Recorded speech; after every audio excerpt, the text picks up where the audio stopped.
Hey, what's up everybody? It's Robert, Rule of Two Review, and today the E3 press conference showdown begins.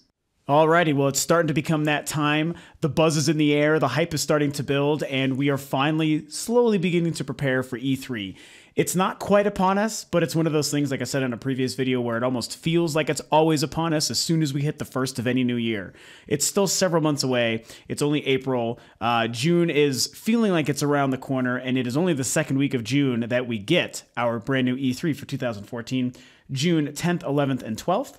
And today's news is the pretty cool revelation that we've had the first booking, the official confirmation of one of the major press conferences that happens every year, and what day and what time it's going to be. So, of course, we know that every year the biggest press conferences we're always excited for, of course, are Nintendo's, Sony's, and Microsoft's, because they're the three major hardware and console players in the market. And the other big press conferences that have been kind of building up steam and kind of been expected from some third-party development studios are both EA and Ubisoft.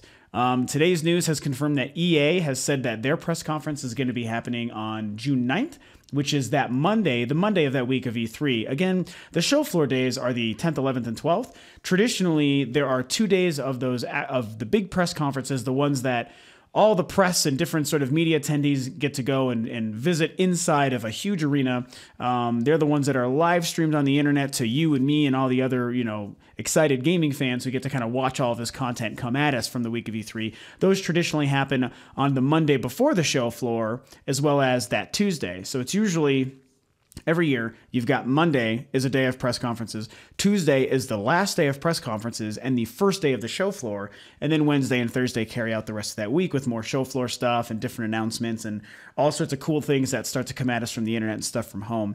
I said this on a video recently, and it's always fun for me to repeat this to anybody. I did, even though, I have this show and stuff, I said this before, I've got this show where I talk about gaming news and we do some Let's Plays and I kind of report on info that happens, only sharing my opinions, more of a commentary than an actual, journalistic or editorial kind of standpoint.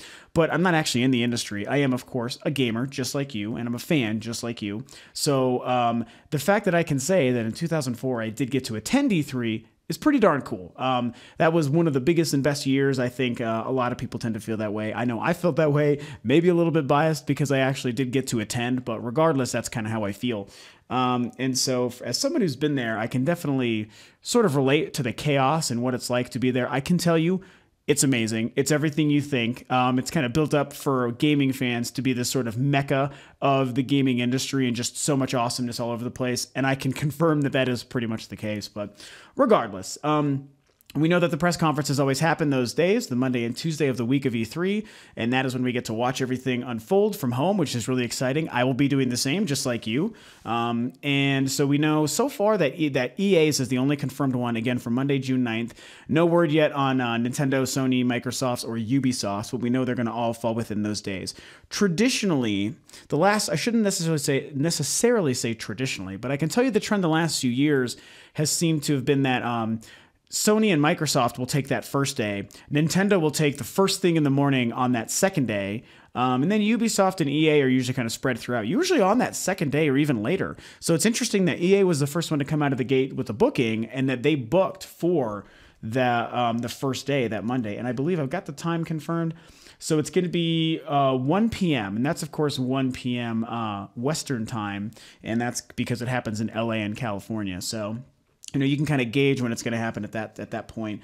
I'm willing to bet that, either Sony or Microsoft are going to eat up the first slot. EA will happen in between. And then the other one of Sony and Microsoft will have that later slot. Last year it was Microsoft, then EA, then Sony. And we'll see how that all kind of unfolds this year. So either way, I'm going to get into the good stuff real quick and just kind of talk about, I think it's pretty exciting. I'm excited to see what EA is going to bring. E3 is always a cool thing regardless. So I'm going to talk about a few, kind of just 2 or 3 of the things that I really would like to see from EA from their press conference this year. Okay, so the first thing I want from EA this year is a no-brainer. It's the thing that we all want, we're all waiting for, and I myself, as a huge fan of this property, couldn't be more excited, and that is, of course, Battlefront 3. I've said it many times, as a huge Star Wars fan, which I'm sure many of you are too, it's kind of the #1 thing that I'm looking forward to from E3. We've been seriously jacked and deprived of good Star Wars games for a long time now. When you look back at the last generation, we Xbox 360, PS3, we got Dick Diddley. Like, I really don't understand it. And that was when Lucasfilm was around. Lucasfilm was actually the entity that it was, owned solely by George Lucas. LucasArts existed. All good things were happening before the whole Disney debacle and all that crazy crap. In my opinion, crap. And so, we should have been getting a lot of good games. Battlefront 3 honestly should have already come out. It should have come out last generation. We should have gotten, I don't know, more movie tie-in stuff, maybe more stuff around the surrounding the Clone Wars. I know there was a shitty Clone Wars game that came out on all 3 platforms. That was kind of like a platformer that I know wasn't very good, made very little splash. And we got a Clone Wars fighting game that was exclusive to the Wii that I think was only just okay at best. The best thing we got in the form of Star Wars games last generation, which is kind of sad to say, even though they are great games, are the Lego games. And they exist kind of in their own realm where it's not like you're really getting Star Wars games. Now, we did get, I know what you're all thinking, what about The Force Unleashed? I'm not going to jump into a tirade here. I'm a huge Star Wars fan. I love the periods of the prequels and the original trilogy known as the Battle of Yavin. I love that stuff. Sam Witwer, the actor who played Starkiller, I love that guy. But those games, I will not say they were shit, but they were disappointing. They were not what we should have been given. And it was a good attempt. I can definitely say that the intentions were there.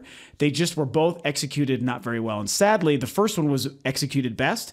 And the second one, where you would have hoped they would have fixed the problems and made the better game, just simply wasn't. It was actually a kind of a step down. Even though it was visually impressive, the game was just not very good. So that's really unfortunate. The way that game fit into the lore, it just pissed over all of the great things that I think made Star Wars awesome. And so I was really unfortunate. Just my opinion. If you're a fan of them, awesome. I mean, I'm not going to hold that against you. I just really, really wanted something different. But the thing is, we should have gotten a bunch of games. Like the previous generation, Xbox, GameCube, PS2, man, we had tons of Star Wars games. And even the worst of those games throughout that generation were still pretty darn good. I mean, Rogue Leader in and of itself, that game kicked off the generation. That was a masterpiece and still is a masterpiece. I mean, come on. And then Rogue Squad, not Rogue Squadron, sorry. Oh my God.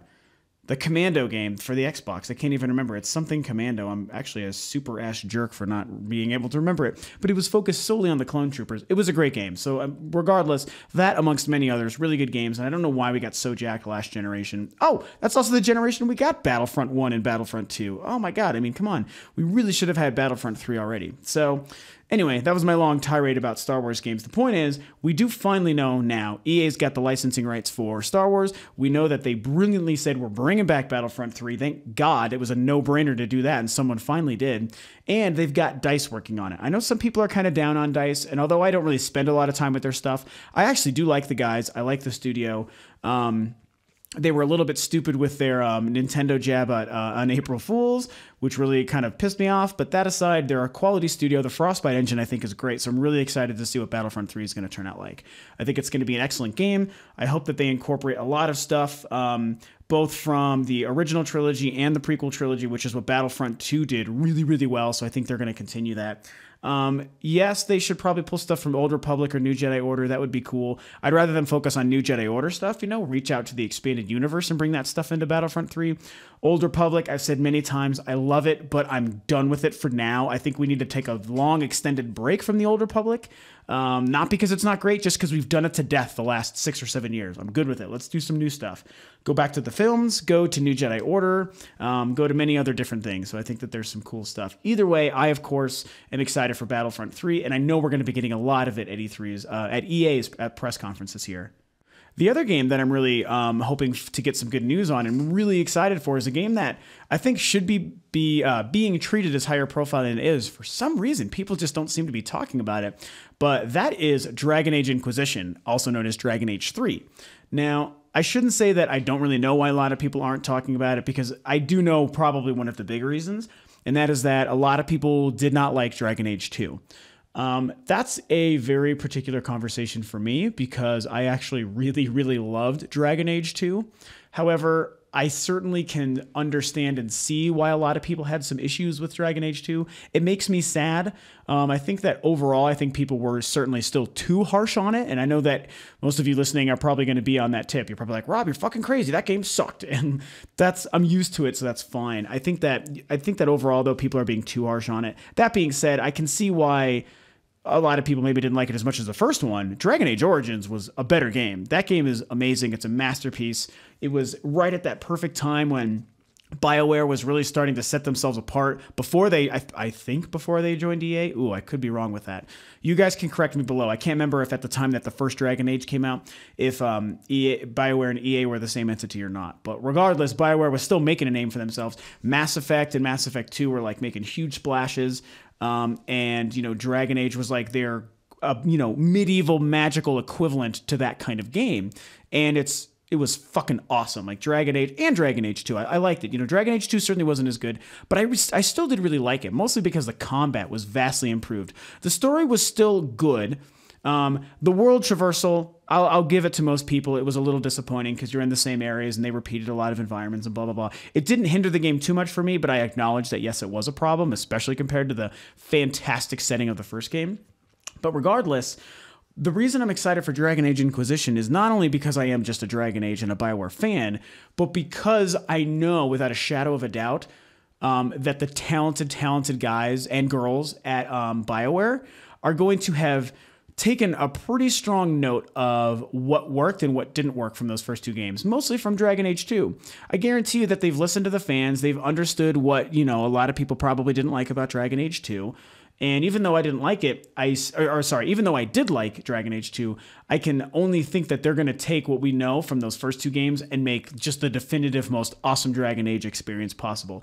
I know we haven't gotten a whole lot of info. There was a really expansive Game Informer article on it, you know, 5 or 6 months ago, and sadly I didn't read a whole lot on it, so I'm kind of in the dark about it, mostly because I like to be that way with these kinds of games. So I'm not really sure exactly what characters or story we're going to be following here, you know, and if any of it's going to continue from the previous game. I would love it if they did, but at the same time, you know, a brand new game, a new story and characters, that's always great too. So whatever they do, I personally believe in the Dragon Age franchise. I still believe in BioWare. And I think that they're going to probably make a really great kick-ass Dragon Age game, mostly because A, the first one was so good, and B, they're going to have listened to people and probably fix a lot of the things that people didn't like about Dragon Age 2. So mark my words, Dragon Age Inquisition is going to turn out to be freaking awesome. One last thing that I want to talk about is kind of just my own sort of speculation and theory as to what we might actually see. And I don't know why this is something else that people aren't talking about, but I'm just going to hope beyond hope, that we're going to see in some way, shape, or form Mass Effect 4. Whether that is, there's been a lot of back and forth controversy about this. I actually made a video about this a while ago, and I'll link that below, on whether or not the next Mass Effect game we're gonna get is gonna be called or considered a Mass Effect 4, or if it's gonna be a spin-off. There's been a lot of details and quotes from folks at BioWare that have led to both. So I don't really know if there's 100% a definitive answer on this or not. If any of you do know, please certainly state below. To my knowledge, we don't know. We just know that, I think the only thing we do know is that it's not going to feature Shepard and company. It's a whole new cast of characters, a whole new person that we're going to be following. So Commander Shepard, whether it's male or female, that character, that person is not involved. We're going somewhere else. So it's certainly touching on a different time period, a different lore of the universe, I think, and obviously a different group of characters and stuff. So that could, depending on how they tell the story, it certainly could end up to be a part 4, still continuing, you know, feel like a sequel to 3, even though it's not going to have the same characters. Or it could be just a whole brand new Mass Effect saga that's being started, and it's going to be, you know, I don't know if you can call it a side story or a spin-off, or just like a new story set in the same universe. You know, I mean, it can do quite a few different things. The video that I made about Mass Effect 4 many, many months ago was based off of a tweet from somebody who worked at BioWare, and I don't have that information in front of me because, again, I made that video a while ago. But that person at the time was basically saying that he was confirming that the new game is up and running. It was on some sort of hardware in a beta form, and he was talking about it, of course, you know, saying it looks great and amazing and blah, blah, blah, which we know because that guy is working on the game, so why wouldn't he say that anyway? But it was at least a good confirmation that the game was in running, working form at the time, many, many months ago.